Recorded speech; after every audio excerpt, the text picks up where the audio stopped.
व्रतपते व्रतं चरिष्यामि तच्छकेयं तन्मे राध्यताम्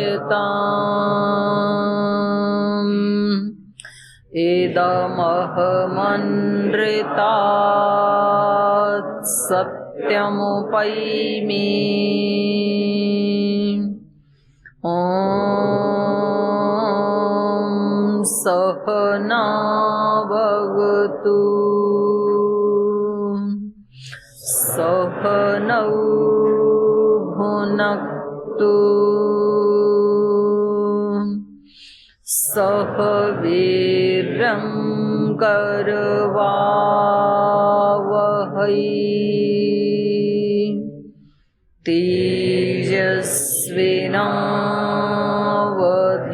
तेजस्विनावधीतमस्तु मा विद्विषावहै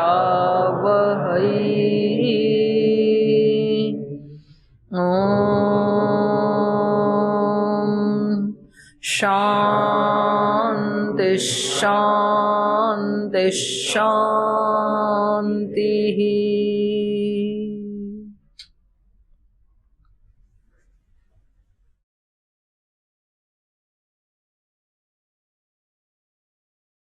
वाल्मीकि रामायण के अरण्य कांड का 26वां सर्ग पढ़ रहे हैं हम। तो इसमें जो मारीच नाम का राक्षस स्वर्ण में मृग बनकर के आया था, अत्यंत मनोहर रूप धारण करके श्री राम के और सीता माता के समक्ष उनकी कुटीर के सामने जब वो अपने उससे अनेक प्रकार के नाना वर्ण विचित्रांग रत्न बिंदु समाचित अपने ऐसे इस शरीर से सारे वन को मानो द्योतमान कर रहा है, और उसके इस रूप को देख करके सीता माता उसको श्री राम को पकड़ कर लाने के लिए आग्रह करती हैं। वो कहती हैं या तो इसको जिंदा लाएं तो बहुत ही अच्छी बात है, जिंदा ना आए तो फिर मैं इसकी चर्म को अपना आसन बना करके अपनी चटाई के ऊपर डाल करके बैठना पसंद करूंगी। आप किसी भी प्रकार से इसको यहाँ ले आइए।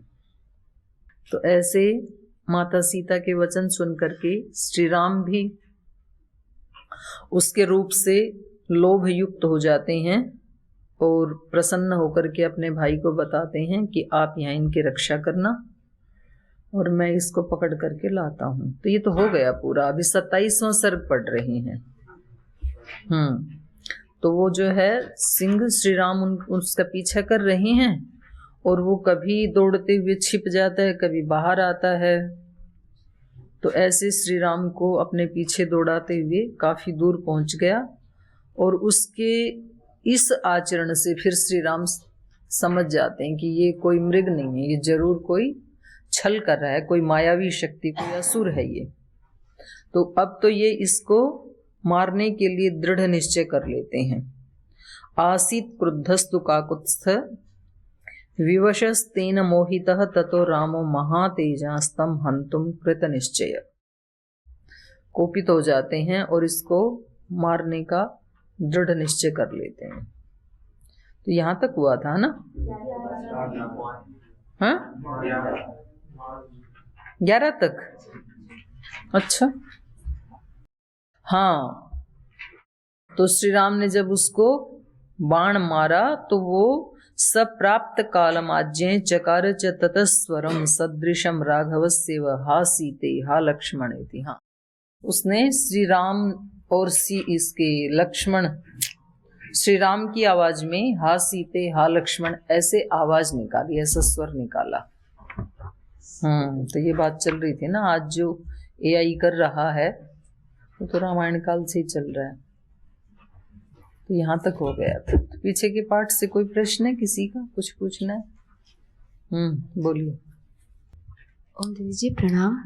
यहाँ पर 8 नंबर श्लोक में अस्त्रम ब्रह्म विनिर्मितम आया है, मतलब अस्त्रों को भी देवता निर्मित करते हैं।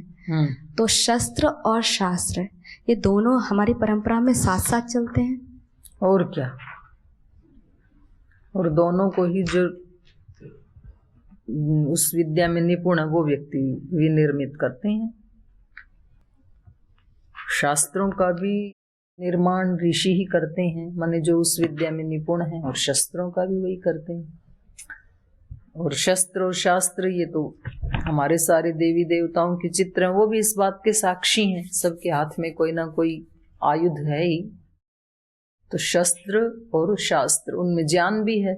यही प्रश्न पूछा आज देव संस्कृति जी ने, कर्म योग, भक्ति योग, ज्ञान योग को सरल भाषा में कैसे जन सामान्य को समझाएंगे। जन सामान्य तो समझ ही जाएगा, पहले अपन समझ लेंगे तो हमारा अनुसरण करेंगे फिर वो। तो हमारी जो वैदिक संस्कृति है ना, वो ज्ञान कर्म उपासना तीनों को साथ लेकर के ही चलने वाली है। महर्षि दयानंद ने कहा शुद्ध ज्ञान, शुद्ध कर्म, शुद्ध उपासना। कहाँ है देव संस्कृति जी? तो तीनों को साथ लेके चलने की ही संस्कृति है अपनी। जैसे जैसे अपना ज्ञान परिष्कृत होगा ना, हमें पता लगेगा भाई ये ठीक है ये गलत है, तो उसी से फिर अपने कर्म भी ठीक होने लगते हैं, और उसी से फिर हमारा जो अंदर का अध्यात्म के प्रति, जिसको हम भक्ति भाव कहते हैं, श्रद्धा भाव कहते हैं, वो भी बढ़ने लगता है फिर। तो ये बिल्कुल तीनों साथ जुड़े हैं, अलग हैं ही नहीं। और जैसे मान लो किसी की भक्ति में, उपासना में रुचि होने लगती है, तो थोड़ा टाइम लगाता है। आप लोगों ने शुरू किया नहीं किया आधे घंटे का ध्यान? जो पूज्य गुरुदेव ने संडे को बताया था आधा घंटा, तो कल का ही दिन बीता है, आज तो मंगलवार है। तो कल किस किस ने ध्यान किया आधा घंटा? सच्ची सच्ची बता ना भाई, नीचे करो। किस समय किया? सुबह किया, शाम किया, दोपहर किया? 8:30 बजे, 8:15 बजे। सामूहिक रूप से किया कि अपना अपना इसी कक्ष में? और आपने किस समय किया? सुबह, शाम को, अपना अपना किया। तो आप भी संगच्छध्वम संवदध्वम में शामिल हो जाओ। जिस दिन उस हॉल में योग हुआ था उसी हॉल में कर लिया करो। शाम को हॉल में खेलते हैं क्या? ओहो, तो आप जहाँ रहते हो वहां कोई हॉल नहीं है? अच्छा, यज्ञशाला में?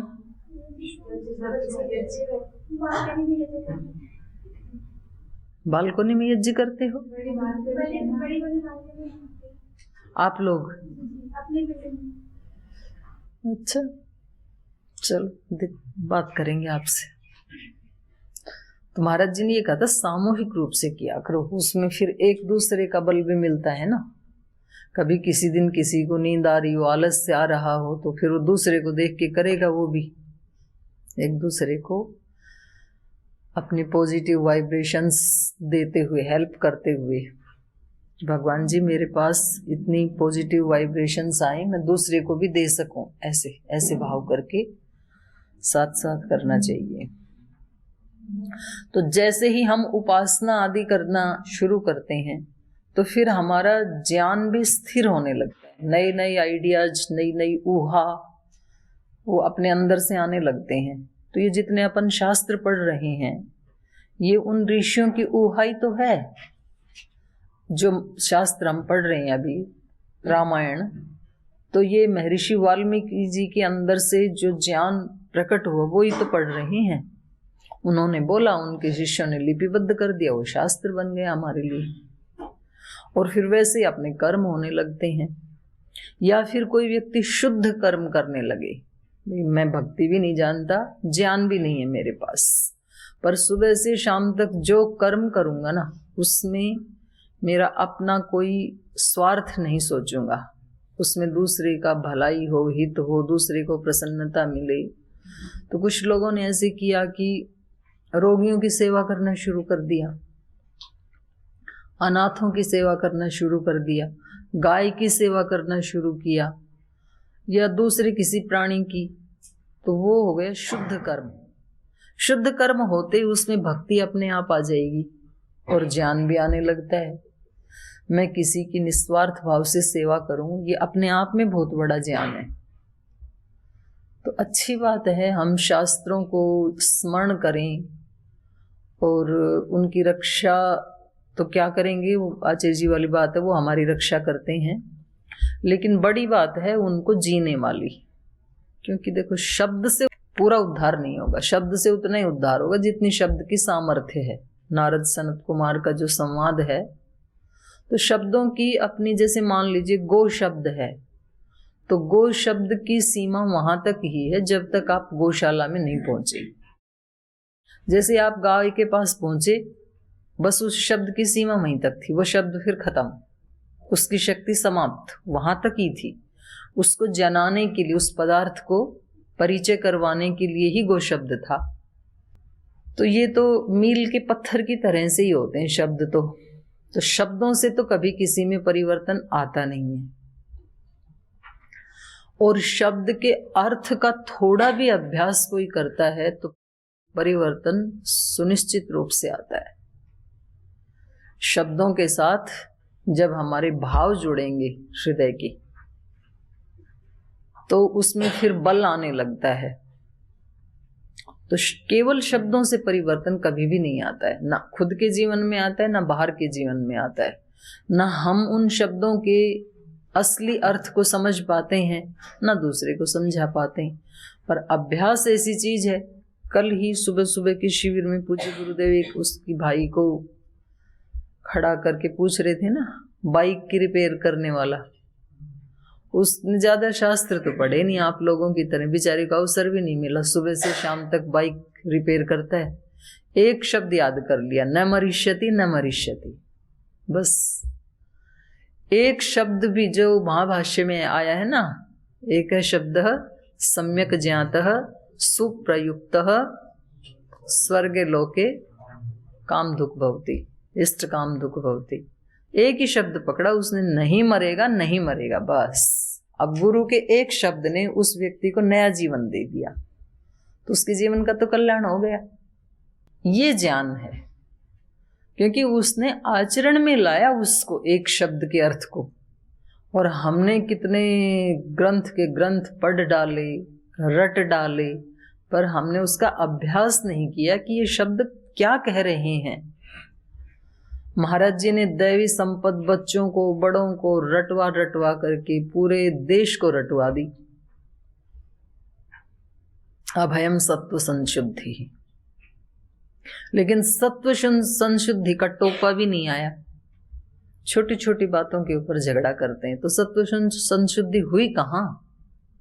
नहीं हुई तो ये शब्द रक्षा नहीं करेंगे, चाहिए आप दिन में एक बार नहीं 50 बार दोहरा लो दैवी संपद को। दैवी संपद का एक कण भी हमारे पास नहीं आएगा। और अभ्यास करेंगे तो अभ्यास इतनी बलशाली शक्ति है, वस्तु है, पदार्थ है, कि वो ये नहीं देखते ये अनपढ़ है कि ये पढ़ा है, कि ये गुरुजी के आश्रम में रहता है या ये कहीं वर्कशॉप की दुकान पे रहता है, इसने काले कपड़े पहने हैं या साफ सुथरे लाल सफेद कपड़े पहने, ऐसे नहीं। जो अभ्यास करेगा उसको उसका ज्ञान होगा निश्चित रूप से। अब उसने प्राणायाम का अभ्यास किया, प्राणायाम का फल मिल गया। तो ऐसे किसी भी शब्द का, जो शब्द हमने पकड़ा, जो हमारे को रुचिकर लगा, किसी को श्रद्धा, किसी को भक्ति, किसी को शुद्ध कर्म, किसी को शुद्ध उपासना, जो शब्द जिसको भाया, क्योंकि बहुत ऑप्शन दिए, ये भी हमारी वैदिक संस्कृति की ही एक विशेषता है। बाकी जगह तो एक ही है, सबको ऐसा ही करना है। तो इसलिए कुछ लोग इसको नेगेटिव वे में भी लेते हैं। आपके यहाँ इतने सारे देवी देवता हैं, हमारे तो यहाँ ले दे करके एक ही है और एक ही जीवन पद्धति है, सब उसको फॉलो करते हैं। तो ये तो हमारा नेगेटिव नहीं, पॉजिटिव पक्ष है। इतने उदार थे हमारे तो ऋषि कि उन्होंने जितने मनुष्य उतने ऑप्शन दे दिए और हर ऑप्शन अपने आप में परिपूर्ण है। 9 प्रकार की भक्ति बता दी रामचरितमानस में और बताया कि इनमें से एक का भी जो आचरण करेगा उसको अपने स्वरूप और परमात्मा के रूप का ज्ञान हो जाएगा। 9 के 9 करें तो बहुत ही अच्छी बात, और हो ही जाती हैं। एक करते हैं तो 9 सध ही जाती हैं, एक ही साधे सब सध जाता है फिर। तो ये हमारी विशेषता है हमारी संस्कृति की कि ज्ञान योग, भक्ति योग, कर्म योग, ये तो मुख्य 3 हो गए विभाग। फिर उसके भी सब डिविजन्स हैं। फिर जैसे आपने अहिंसा के बारे में पूछा है, तो अहिंसा को किस स्तर पर और किन किन क्षेत्रों में किस प्रकार जाना जाए। अहिंसा को शरीर के स्तर पर जाना जाए, विचार के स्तर पर जाना जाए और भावनाओं के स्तर पर, क्योंकि 3 तो कर्म हम करते ही हैं ना।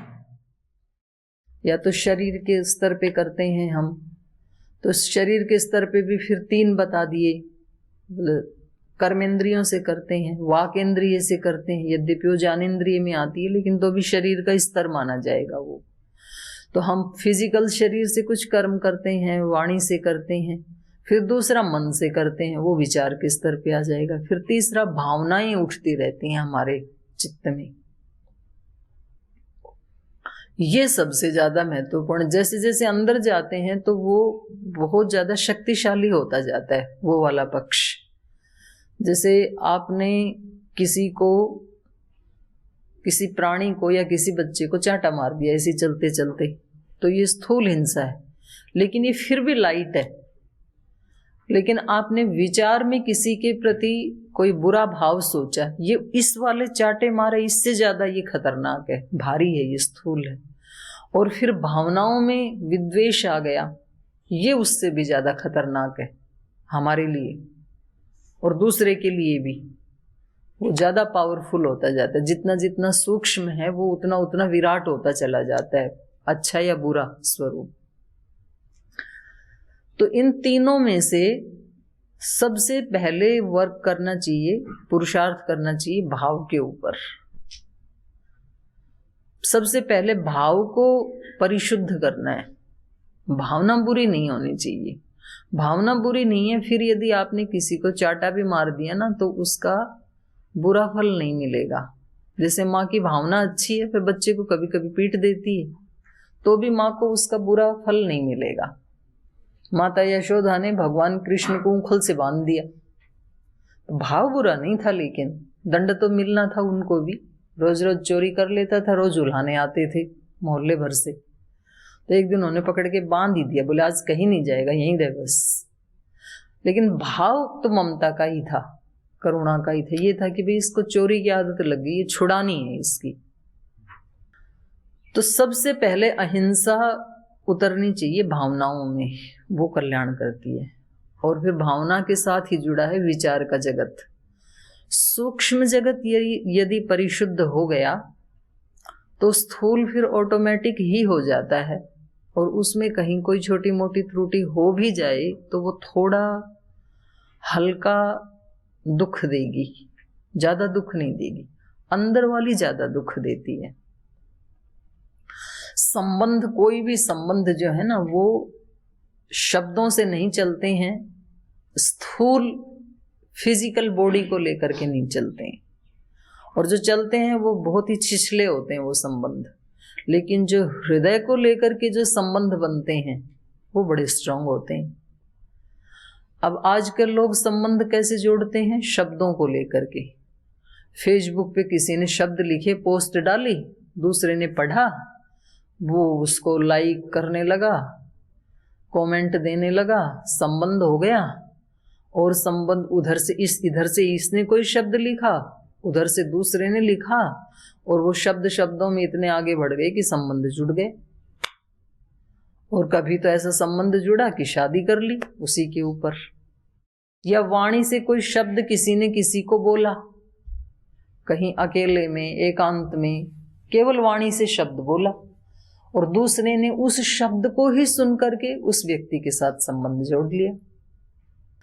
तो ये जो संबंध है ना, ये बहुत छिछले हैं। फिर ये किसी दूसरे के एक शब्द से टूट भी जाते हैं थोड़े दिन के बाद। लेकिन एक संबंध सावित्री माता ने जोड़ा सत्यवान के साथ, तो उसने कोई फेसबुक तो फॉलो किया नहीं था सत्यवान का, ना फोन पे बात की थी, वो तो ढूंढती ही फिर रही थी। और उस व्यक्ति की सात्विक भावों ने सावित्री के हृदय को टच किया और एक सात्विक संबंध जुड़ गया। और संबंध जुड़ने के बाद अभी उससे बातचीत भी नहीं हुई सत्यवान से, तो वो तो उसको देख के वापस चली गई अपने घर ही। और वहां जाके पता लगा कि ये तो 1 साल के बाद मरने वाला है, जिससे आप संबंध जोड़ रहे हो ये तो मर जाएगा, तो आप इसको चेंज करो, इस निर्णय को। तो उन्होंने कहा ये चेंज नहीं हो सकता है, ये फेसबुक पे जोड़ा हुआ संबंध नहीं है, ये किसी के ऐसे चलते फिरते घटिया शब्द बोलने वाला संबंध नहीं है, ये संबंध हृदय का है। 1 साल तो है ना उसकी उम्र, 1 साल में ही मैं इतना जी लूंगी जितना कोई व्यक्ति पूरी एक जिंदगी में नहीं जीता है। तो ये हृदय का संबंध, आप सोचो उसका 1 वर्ष कैसे बीता होगा, एक एक पल, क्योंकि घट रहा है ना, लेस हो रहा है, उसको तो पता ही 1 साल के बाद मरने ही वाला है। तो व्यक्ति तो डिप्रेशन में चला जाए। लेकिन जो हृदय के संबंध होते हैं, चाहे वो गुरु के साथ हृदय का संबंध जुड़ा है, चाहे वो देश के साथ जुड़ा है या धर्म के साथ जुड़ा है, सब उदाहरण हमारे सामने हैं। भगत सिंह का हृदय से संबंध जुड़ा था भारत माता के साथ। उनको भी पता था कि ये जो मैं बम वम ये जो कर रहा हूं, इसका परिणाम क्या है, सजाए मौत। अंग्रेजों का राज्य है उस समय तो, लेकिन जुड़ गया तो जुड़ गया। अब उनको कौन समझाए, जिसका हृदय से संबंध जुड़ गया। सावित्री माता को कौन समझाए, कोई नहीं समझा सकता है। छोटा सा बच्चा है वीर हकीकत राय, धर्म के साथ संबंध जुड़ गया और हृदय से जुड़ गया, शब्दों में नहीं जुड़ा। अब उस बच्चे को कौन समझाए कि भाई तू मौत को, मृत्यु को प्राप्त कर रहा है। उसकी माता ने, पिता ने बहुत समझाया, बेटा क्या फर्क पड़ता है, हम तेरे को हकीकत नहीं कहेंगे, हम तेरे को अब्दुल रहमान कह लेंगे, क्या फर्क पड़ेगा, है तो हमारा बेटा ही ना।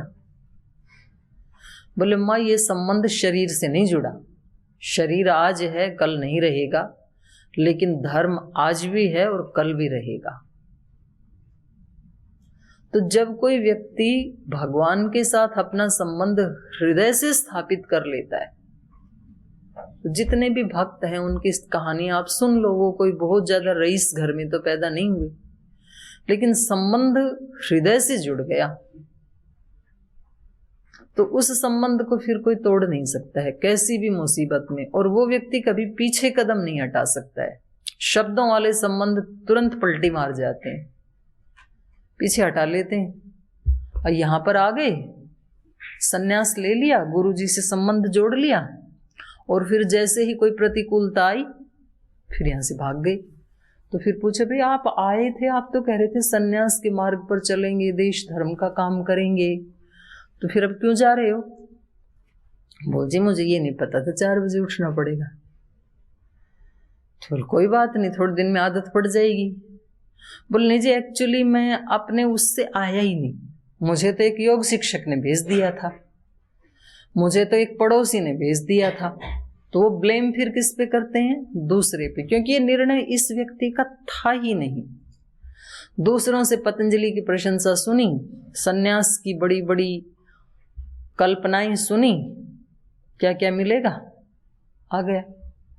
तो शब्दों के संबंध कभी भी टूट सकते हैं।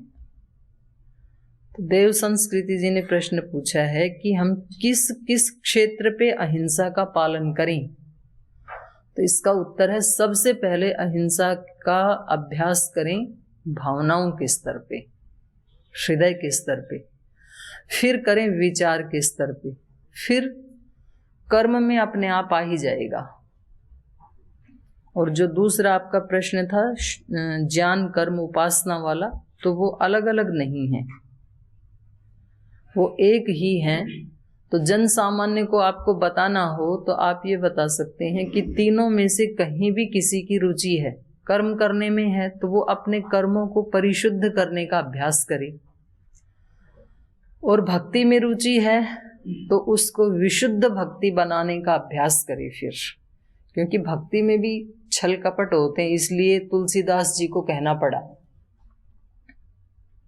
भक्ति अमान होनी चाहिए, सन छलहीन होनी चाहिए, कपट से रहित होनी चाहिए। तो ये इसीलिए कहना पड़ा कि अशुद्ध उपासना भी लोग करते हैं, अशुद्ध भक्ति भी होती है, और इसीलिए महर्षि दयानंद जी को भी शुद्ध उपासना ये शब्द कहना पड़ा, क्योंकि अशुद्ध उपासना भी व्यक्ति करता है। तो जहां जिसकी जैसी रुचि हो तीनों में से, वो एक का भी ठीक से अभ्यास करे, सच्चे हृदय से, सच्ची भावना से, तो तीनों सज जाएंगे फिर। और सबने ऐसे ही साधा है, पहले ही दिन कोई भी महासिद्ध योगी कोई भी नहीं थे, सबने ऐसे ही यात्रा को प्रारंभ किया है। इसलिए कभी भी व्यक्ति को ये भी नहीं सोचना चाहिए कि मतलब कहाँ वो कहाँ हम। व्यक्ति को तो विश्वास ही नहीं होता है कि मैं भी कभी सच्चे अर्थों में किसी दिव्य सत्ता के संपर्क में आ सकता हूं, ऐसे विश्वास ही नहीं है उसको। अलग ही एक दुनिया में, अलग ही ख्यालों में खोया रहता है। तो खास करके जो आप लोग यहाँ कुछ तो साधु साध्वी बन चुके हैं, कुछ नैष्ठिक ब्रह्मचारी ब्रह्मचारिणी हैं, कुछ आगे भी इस मार्ग पे चलने का निश्चय ले चुके हैं, तो उन लोगों के लिए तो अति अनिवार्य है कि उनको भगवान के ऊपर दृढ़ विश्वास होना चाहिए, गुरु के ऊपर दृढ़ विश्वास होना चाहिए, भगवान और गुरु के साथ हृदय का संबंध होना चाहिए। और यदि ऐसा नहीं है तो फिर बहुत ज्यादा घनघोर दुख मिलने वाला है। माया में दोनों क्या, दुविधा में दोनों गए, ना इधर के रहे ना उधर के रहे फिर, क्योंकि उधर आप जा नहीं सकते हैं और जाएंगे तो आपको कोई पसंद नहीं करेगा, घोर अपमान होगा, आपके घर परिवार को भी लोग उल्हाने देंगे, और वो समाज भी आपको हेय दृष्टि से देखेगा। जब आपकी सामर्थ्य नहीं थी तो क्यों गए थे साधु बनने के लिए, बन गए, कर दिया देश धर्म का काम, और आप उसको जी नहीं पाओगे। जो भगवान कृष्ण ने अर्जुन को बताया ना कि अब यदि तू युद्ध नहीं करेगा ना तो कायर कहलाएगा, और वो जो तेरी अकीर्ति है वो मृत्यु से भी ज्यादा बदतर होगी फिर, इसलिए युद्ध कर, डटा रहे, यही तेरा धर्म है। मरेगा स्वर्ग मिलेगा, जिएगा जीतेगा तो विजय मिलेगी। बिल्कुल यही बात हम सब के लिए है। अब पीछे कदम नहीं हट सकता है। आप साधना करें, सच्चाई से प्रयास करें, पहुंच जाएंगे, लक्ष्य मिलेगा। नहीं पहुंचेंगे तो भी साधना का बल तो मिलेगा, 4 कदम तो आगे जाएंगे ही कम से कम, पर वापस नहीं जा सकते। वापस जाओगे तो वो मरण से भी ज्यादा दुख होगा फिर।